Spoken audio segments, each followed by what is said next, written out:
So once you have located the system components, the next step is going to be sizing those components. And we've already talked a great deal about hydraulics, and we're going to be revisiting it to some extent here. One of the things you're going to need to size are the pipes that run to the sprinklers and supply the water to the irrigation system. And there are two techniques for doing that, which we will discuss here. You'll also need to size the valves that will be utilized in each zone. And associated with those valves are the wires that supply power to them for opening and closing and allowing water to enter the zone. The controller will need to be sized, as well as backflow protection devices, and we'll get into each of these in more detail. The velocity of flow in the pipe network is going to affect the pipe friction losses, which you'll recall from our basic hydraulics lectures, and also other pressure losses through fittings and valves and sprinklers. And since those frictional losses increase as the velocity of flow increases, it's good to establish an acceptable range of pipe flow velocities. And generally speaking, when you're designing plastic irrigation piping networks, you want to maintain a velocity of somewhere between 5 and 7 feet per second in the lateral lines and 5 feet per second in the main line. You don't want to exceed that velocity. Those are generally accepted velocities. Now, in order to calculate the velocity in your system, there is a formula that's commonly used, and this is it here. The velocity of water movement in the system is equal to the flow in gallons per minute through the pipe divided by 2.45, which is a constant, times the inside diameter of that pipe squared.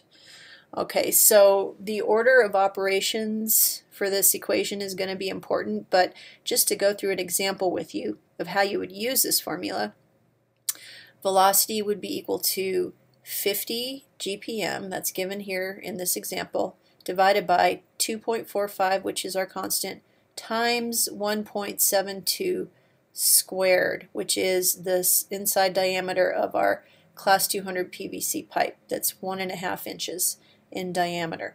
So if you were to go through this calculation, you would end up with 50 divided by 7.25, or a velocity of 6.89 feet per second with these given conditions. So make sure you know the order of operations for that formula so that you're able to calculate velocity of water movement through your pipe network. Now, one of the techniques for sizing pipe is called the velocity limit technique. And in order to use this technique, you would look at your plan and draw the main line and lateral piping onto the plan, and then label each of the sprinklers with the gallons per minute that each requires. And this is something that you've already gone through at least a little bit with the zoning process, although you were really just labeling flow for the sprinklers and not drawing in main lines and laterals. But that would be required for this technique. What you'll do is start at the furthest head in each zone, and then on each branch in that zone, and work back to the zone valve. And you want to size the pipe so that the velocity of flow in any given section does not exceed 5 feet per second.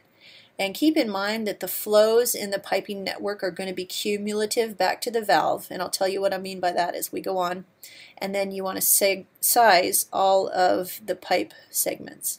So what you do is you determine the flow in each length of pipe. You then start using the friction loss charts, and I'm going to go through an example with you. But you'll read down the column to locate the flow, and then you'll read across the row to locate a value just less than 5 feet per second. And then you read up in that column to find the pipe size. So what exactly does that look like? Well, just to refresh your memory a little bit, so nominal pipe size is found up here on the very top, and all of the friction loss charts are organized in this way. So you have half-inch size pipe here, then it moves on to 3/4 and 1 inch, and these are the standard pipe sizes that are utilized in the industry. On the left-hand column you have flow, and then As you move across each row, you've got velocity in feet per second, and then you've got PSI loss, which we used previously to determine friction loss for the different kinds of pipe. But we're going to be very focused on this column, which is the velocity column, and its units are in feet per second. So as an example, if we were using class 200 pipe like you see in this chart here, and we had a flow requirement of 4 GPM for one sprinkler, perhaps it's at the end of a lateral, you start with that flow, okay, so 4 GPM here. Now keep in mind that with the velocity limit technique, you cannot exceed a velocity of 5 feet per second when using that technique. So keep that in mind. Starting again with 4 GPM, we'd move across, and again we're focusing on the velocity column here. So you'll notice that in the very first column, the velocity is 3.37 feet per second. Now that is definitely less than 5, so for that particular length of pipe, we would choose a pipe size of 1/2 inch. Okay, this 3.37 is associated with this pipe size of 1/2 inch diameter. Okay, so that's how you use the velocity limit technique. Now, what if the flow were 8 gallons per minute? Well, then we find 8 in our flow column and we move across. Now notice that here in the first column, the velocity is 6.74 feet per second, which is higher than our limit of 5 feet per second. So we keep moving across until we get to a velocity that is less than 5 feet per second, which happens to be right here. So this pipe size of 3/4 inch diameter would be appropriate for that particular flow, and we would not exceed our velocity limit of 5 feet per second. Now, what if you had something like this scenario where you have one single lateral, you have one valve, there are 4 sprinklers out there. Let's just talk about this for a minute. So this sprinkler at the end of the lateral, we're going to assume 6 GPM for each sprinkler, so we need 6 GPM here, 6 GPM coming through this section of pipe. We're going to need, adding on a sprinkler, we're going to need an additional 6 GPM to operate both of these, so that would mean we'd need 12 GPM moving through this section of pipe. Add another sprinkler, and we're going to need 18 GPM coming through here, and so on. We're going to need 24 GPM coming from the valve to supply the entire lateral. So keeping that in mind, let's assume we're using Schedule 40 PVC pipe. We're going to start with this section A here, and we're going to work backward toward the valve. And we would find the appropriate friction loss chart. So here's Schedule 40 chart. And if you recall that, let me just back up, that first, well, I should say, the last sprinkler on this lateral required 6 GPM, right? So if we go back to our chart, we find the appropriate flow here. Here's our 6 GPM. We start following it across. Now again, keeping in mind with the velocity limit technique, we are not going to exceed 5 feet per second, right? So here in this first column, it's too high. It's 6.75 feet per second. So we keep moving on. But in the second column, it's 3.79. So that's below our limit, and we can use that size pipe. It happens to be 3/4 inch pipe. Okay? And you just keep working your way backward toward the valve. So that second sprinkler, that second length of pipe we were considering would require 12 GPM to operate 2 sprinklers. So we find our 12, we start moving across. This is certainly above 5 feet per second, as is this, so we're still moving across. And finally we get to this column, which is 4.62 feet per second velocity. It's below our limit of 5 feet per second, and if we were to follow it up, then we would see that this was the 1 inch pipe size. So you just keep following that process, and then you can note the pipe sizes on the lateral as you move backward. Okay, so that would be a fairly straightforward and simple example, and it's really important that you're able to account for the flow needed in each section, which is going to really be dependent on the sprinklers that have been chosen and how many of them there are. Now, certainly things can get more complicated, And this is an example from your textbook, so you can have a look at it there too, but I'll walk you through it here. Again, focusing on the velocity limit technique. So not size pipe not to exceed 5 feet per second. If in this case you had full sprinkler heads, each requiring 4 GPM, and you were going to use Schedule 40 PVC pipe for the system, what would you do?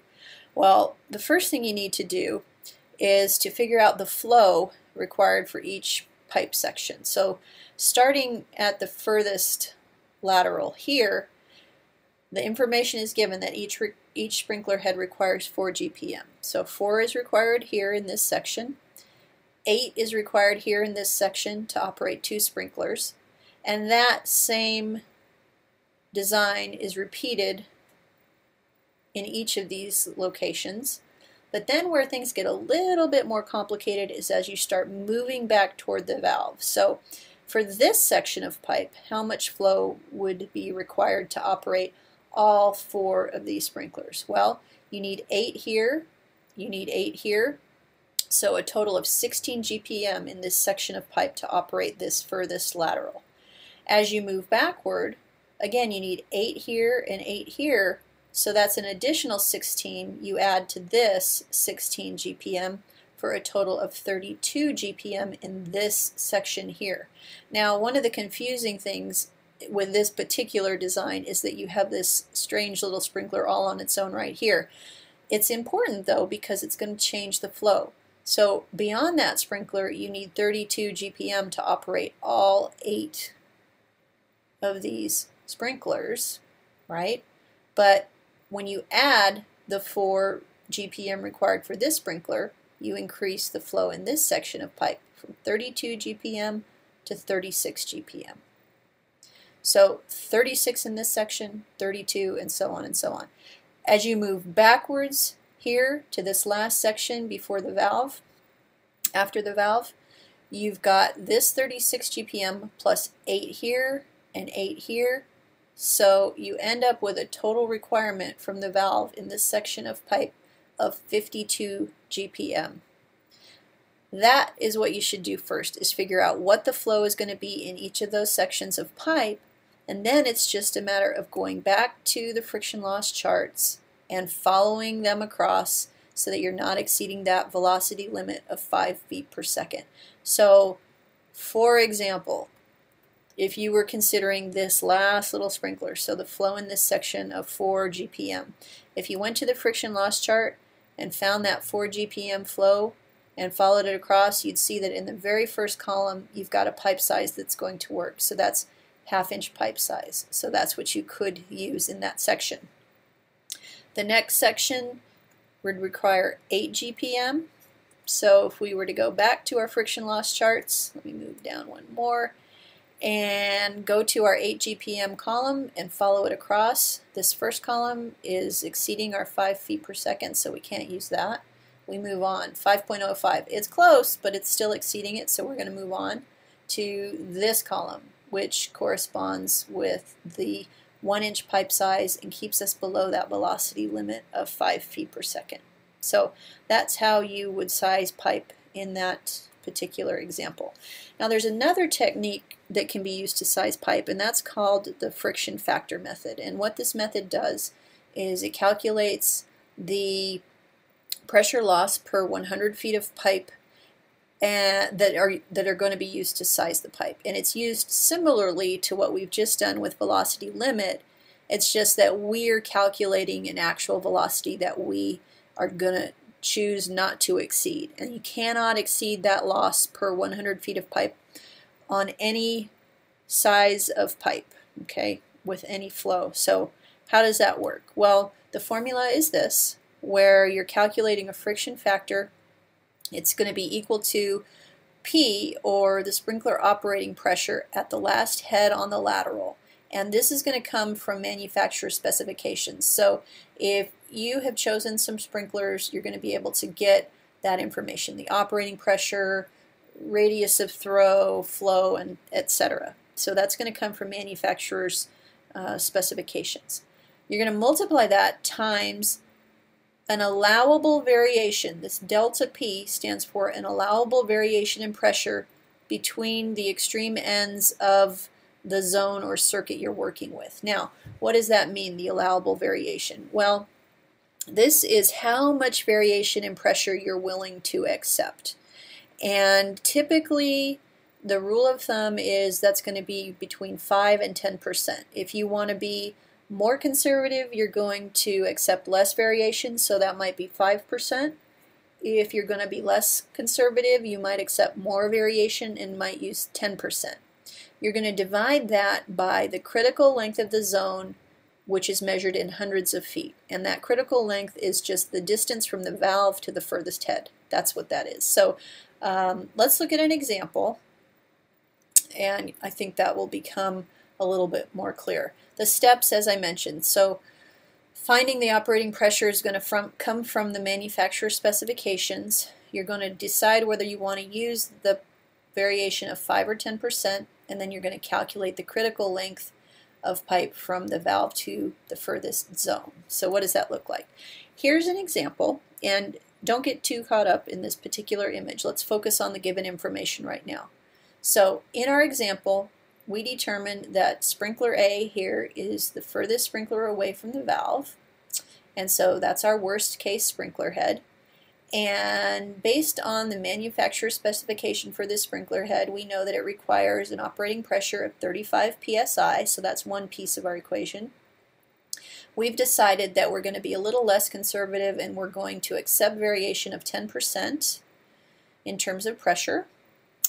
And we've also determined, based on information given to us, that the length from the valve to sprinkler A is 145 feet. So it's simply the distance from this point following the lateral all the way out to sprinkler A. So that's our given information. In order to calculate the friction factor now, you would simply take the 35 psi times 10% or 0.10 divided by 145, which is our critical length, 145 feet divided by 100. Okay, and the reason we divide this critical length by 100 is that friction factor is giving us a limit that we are not going to exceed per 100 feet. Okay, so if you work out that equation, what you end up with is a friction factor of 2.41 psi per 100 feet. Okay, and then that is the number that you would use instead of 5 feet per second, like we did with the velocity limit technique. So you would take that piece of information and go to the appropriate friction loss chart for whatever type of pipe it is you're considering. And let's just say, for example, that you had, let's go back to our image here, you had at sprinkler A a flow of 4 GPM. Okay, so sprinkler A is going to require 4 GPM, and we know we've got this friction factor that we've calculated. So following down the column to 4 GPM, you move across looking for a PSI loss per 100 feet that does not exceed what? Does not exceed our friction factor of 2.41 PSI per 100 feet. So again, moving across from 4 GPM, here this PSI loss, which by the way corresponds with the half-inch pipe size, is higher than the 2.41 PSI loss per 100 feet that we calculated. So we're not going to use that. We're going to continue across, and here, in this case, which corresponds with the 3/4 inch size pipe, we've got 1.60 PSI loss per 100 feet. That does not exceed the friction factor that we calculated, so that's the size pipe that we're going to use. And then you would just keep working through that process with the different flows required for the different sections of pipe.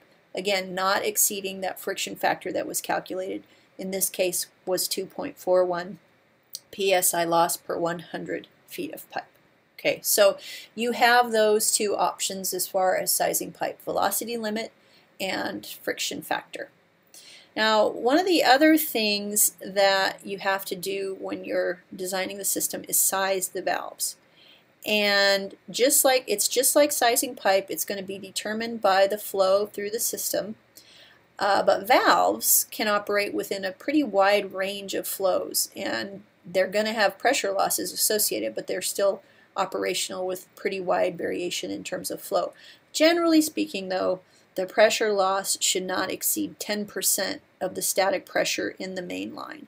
And if you think back to that design capacity worksheet that we've worked with, that is actually built into that worksheet, that 10% loss from the static pressure in the main line. So you can have a look back at that if you want to take see how that's been utilized. Now don't worry that valve size may be smaller than the pipe connected to it. The fact is that a valve that's too large for the flow is going to have trouble closing quickly, and so you have issues with efficiency there.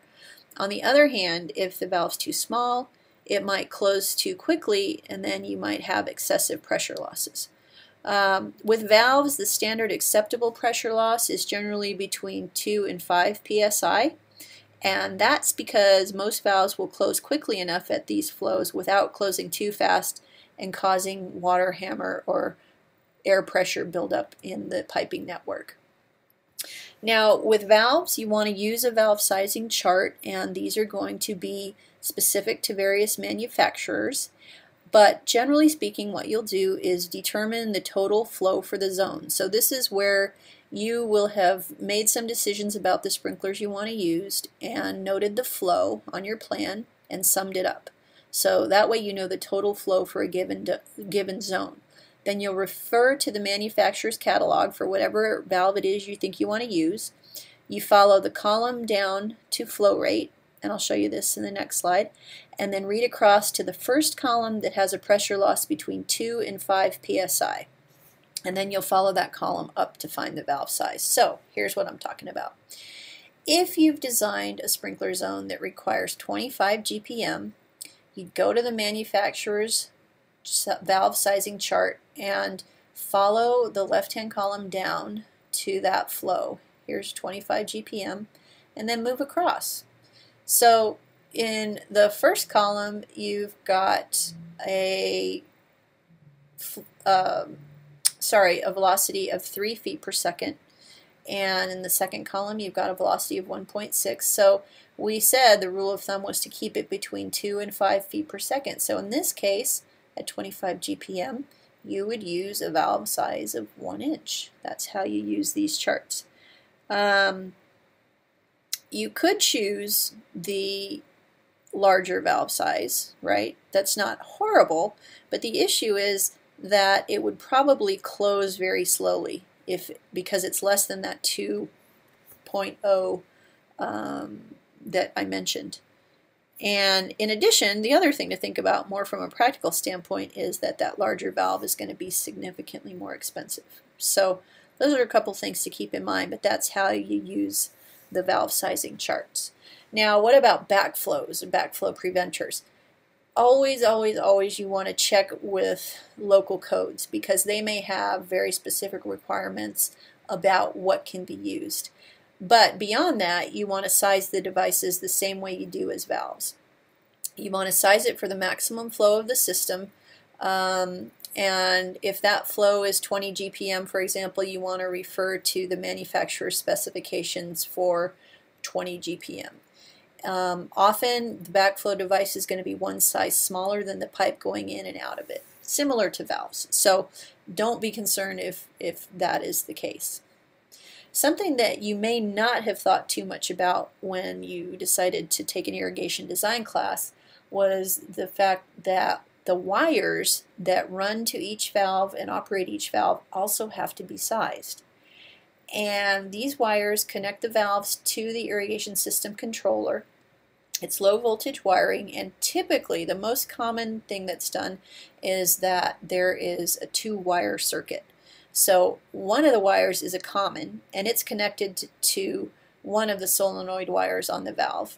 And the other wire is the power or control wire, and it connects each solenoid to the controller. So you have these 2 wires that run to each valve, and they have to be sized in order to get the appropriate amount of power to the valve. And the real issue is the distance from the controller to the valve. the distance that that wire has to run is the reason that it has to be sized appropriately. You need to be able to carry, the wire I should say, needs to be able to carry enough electricity from the controller all the way to the valve to operate that valve. So the first thing to consider is the distance from the controller to the valve. The second thing is the number of valves that are going to be operated at any one time. Third, input voltage to the controller. 4, the static water pressure at the valve. And 5, the amperage requirements of the solenoid on the valve. So the first 3 of these should be considered on every design. The fourth element needs to be considered when the static water pressure exceeds 125 psi. Not too common. The fifth needs to be considered when using a heavy-duty solenoid that draws more amperage than standard ones. So this is going to depend on the valves that you choose. Most of the current valves available have similar amperage requirements, so it's just going to depend. Still, you also need to be sure of the electrical requirements for whatever valve it is you choose. So those are the things to be considered. Now here is an example. This is just a schematic to help you kind of envision what this might look like. So here you've got a controller with a certain number of zones, in this case 8, and you've got wire coming out that's common to every valve, and you've got a power wire coming out that's also common to every valve. So these symbols, by the way, indicate the different valves here, and this PR actually indicates a pressure regulator. But schematically, this is how it might look if you were to have a pretty standard irrigation plan with, in this case, 6 zones. Now, what if you had your 6 zones and you had this much information? This is a wire sizing example. Station 1, we determined that the distance to that station from the controller is 600 feet. But remember, we've got 2 wires, so we've got to go 600 feet times 2 for a total of 1,200 feet. And similarly, you go through the other zones, and they are different distances from the controller, but always times 2 because you've got the common as well as the control or power wire. So what you see here with our example are the lengths that the wires are going to have to run. But then how do you use that information to get these wire sizes? Well, let's look at the other information given to us. We've got distances here. We have also got information that the input voltage to the controller is 115 volts. And we also have information that the static water pressure at the valves is 90 psi. Okay, so we have all this information given to us. Now, you can then use a wire sizing chart that is going to help you determine which size wire to use. So recall, let's go back, the input voltage to the controller is 115 volts. So immediately we know, here's our controller input voltage, we're going to be focusing on this column right here. Okay, so that's the column we're going to be looking at. The numbers that you see listed in this column, as well as these others, are the distance which that wire can run and still operate correctly. Okay, so you have this column that you're focusing on here, and then the wire sizes are located on this side here. So what we would do, let's take a look at that first zone or station, and we determined that the length of wire required for that circuit or zone is 1,200 feet. If we go back to our chart and start reading down from the top with the appropriate voltage for the controller here, we see that in that very first row, 1,600 feet are okay. So because we're just trying to cover 1,200, that's what we would use. So if you follow across here, you'll see that the wire gauge sizes are 18 and 18 for the common and the control or power wire. So that's where this information is coming from. Okay, and you would simply go through the column, go through your zones, and choose appropriate wire sizes for these different lengths. Now let's look at something a little bit longer. So for example, station 5 here. In this case, 2,600 feet of wire are required. So if you were to go to the appropriate column, first row, that's not enough. Second row, that's not enough.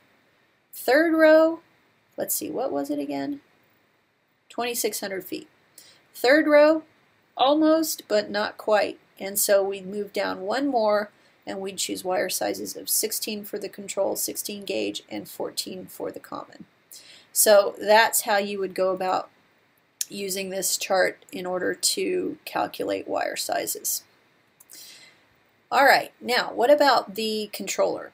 For the controller, there's a few things to think about. Hopefully you will have determined the number of stations or zones needed to handle all your valves. That's going to be a big part of it. The number of programs you need to separate zones that run on different schedules. The number of start times you may need, because these are all going to be dependent on the controller that you choose.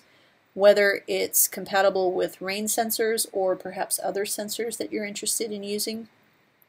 Whether it has lightning protection, memory and time retention in case of power failures. How sturdy is it, particularly if it's going to be outside and exposed to the weather.